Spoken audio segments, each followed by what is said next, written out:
नमस्कार लाडक्या बहिणींनो, लाडकी बहीण योजनेची ई-के-वाय-सी करताना जर तुम्ही के-वाय-सी करण्यासाठी पोर्टलवरती जाता आणि पोर्टलवरती तुम्ही आधार नंबर कॅप्चा वगैरे टाकून मी सहमत आहे यावरती क्लिक केलं आणि ओ-टी-पी पाठवा यावरती जर क्लिक केलं तर हा एरर शो होतो.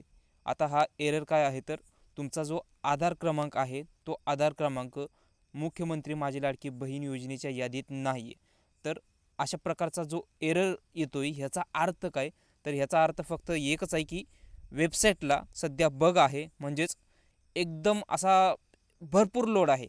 सकाळ दुपार संध्याकाळ तिन्ही टाईम लोक एवढी तुटून पडायला लागलीत ई-के-वाय-सीसाठी की सांगूच नका. सध्या भरपूर लोड आहे. सकाळची लोक संध्याकाळी जागा लागली ती संध्याकाळची लोक सकाळी जागा ती. तर अशा पद्धतीने भरपूर असे ट्रॅफिक या ठिकाणी वेबसाईटवरती आहे. त्याच्यामुळे हा एरर आहे. सो आपल्या व्हॉट्सअप ग्रुपला तुम्ही नक्की जॉईन करा. व्हिडिओच्या डिस्क्रिप्शनमध्ये ह्या वेबसाईटची लिंक आणि व्हॉट्सअप ग्रुपची पण लिंक आहे. त्यामध्ये वेबसाईट चालू झाल्यानंतर मेसेज लवकरात लवकर येईल.